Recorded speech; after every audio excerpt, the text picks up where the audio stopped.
안녕하십니까. 심층분석 리포트입니다. 오늘은 정말 뜨거운 주제를 가져왔습니다. 바로 새로운 갤럭시 S26 시리즈의 심장이 될 두 칩셋, 삼성의 엑시노스 2600과 퀄컴의 스냅드래곤 8 엘리트 5세대의 정면 대결인데요.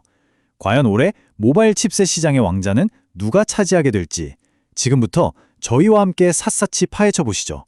네, 먼저 링 위에 오른 두 선수의 프로필부터 확인해 보겠습니다. 한쪽 코너, 도전자죠. 바로 삼성의 야심작 엑시노스 2600입니다. 차세대 2나노 공정을 기반으로 강력한 AMD 그래픽 성능을 탑재한 것이 특징이고요. 그리고 다른 한쪽 코너엔 디펜딩 챔피언이죠. 퀄컴의 스냅드래곤 8 엘리트 5세대입니다. 이미 검증된 3나노 공정의 안정성과 막강한 CPU 파워로 시장을 지배해왔습니다. 자, 정말 막상막하네요. 자, 오늘 분석은 다음과 같은 순서로 진행됩니다. 먼저 두 칩셋의 대결 구도를 살펴본 뒤 CPU와 GPU 성능을 각각 1, 2라운드로 나누어 심층 비교하고요. 이어서 강력한 성능 뒤에 숨겨진 대가는 무엇인지, 그리고 마지막으로 최종 판정까지 내려보겠습니다. 저희가 준비한 이런 심도 있는 분석이 마음에 드신다면 구독과 좋아요로 많은 응원 부탁드립니다. 여러분의 클릭 하나하나가 저에겐 정말 큰 힘이 되거든요. 자, 그럼 진짜 대결을 시작해볼까요? 자, 본격적인 성능 대결에 앞서서 우리가 이걸 왜 이렇게 비중 있게 다루는지부터 짚고 넘어가야 합니다. 바로 삼성의 이원화 전략 때문인데요. 네, 화면을 보시면 아시겠지만 최상위 모델인 갤럭시 S26 울트라는 전 세계 모든 시장에 스냅드래곤 8 엘리트 5세대 단독으로 탑재됩니다. 하지만 기본 모델인 S26과 S26 플러스는 얘기가 좀 다릅니다. 미국이나 중국, 일본 같은 일부 시장에서는 스냅드래곤이, 그리고 그 외 대부분의 글로벌 시장에서는 바로 엑시노스 2600이 탑재되거든요. 그러니까 내가 사는 지역에 따라서 내 폰의 심장이 달라진다는 거죠. 이 비교가 중요한 이유, 이제 아시겠죠? 자, 드디어 1라운드의 공이 울렸습니다. CPU 대결인데요. 이건 우리가 스마트폰을 쓸 때 가장 기본적으로 체감하는, 그러니까 앱을 켜거나 인터넷 창을 넘기는 그런 일상적인 작업 속도를 비교하는 거라고 보시면 됩니다. 과연 누가 더 빠릿빠릿할까요? 먼저 스냅드래곤입니다.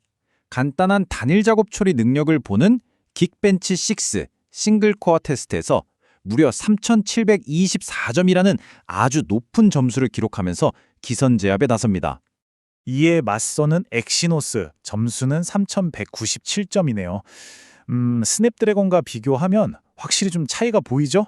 이 싱글코어 성능에서는 스냅드래곤이 일단 한 수 위인 것으로 보입니다. 자, 표로 정리해서 보니까 차이가 더 명확해지죠.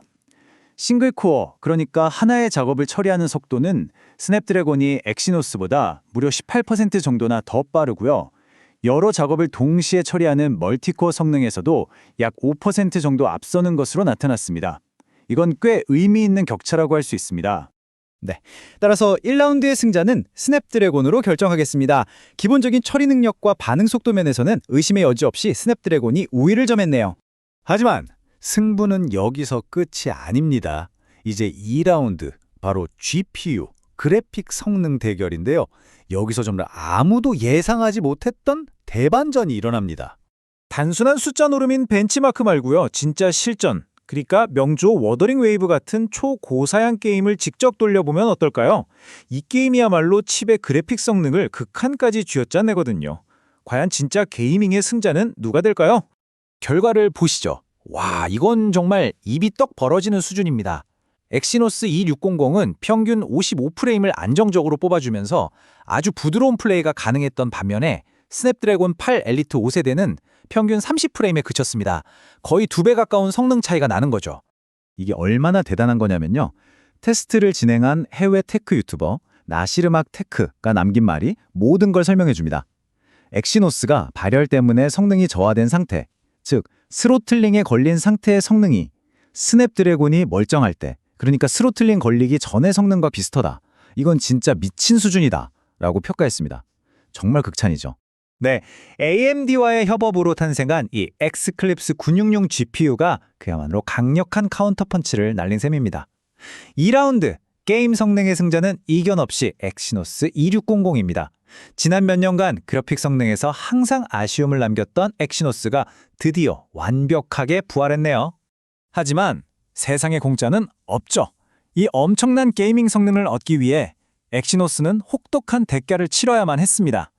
바로 발열과 전력 소모 문제입니다. 마치 모든 힘을 쏟아부은 파이터가 급격한 체력 저하를 겪는 것과 같다고 할까요? 자, 수치를 한번 보시죠. 엑시노스는 최고의 성능을 내기 위해 순간적으로 무려 24와트라는 전력을 끌어다 씁니다. 이게 어느 정도냐면 웬만한 휴대용 게임기 수준의 전력 소모량이거든요. 스마트폰 칩이라고는 믿기 힘든 수치죠.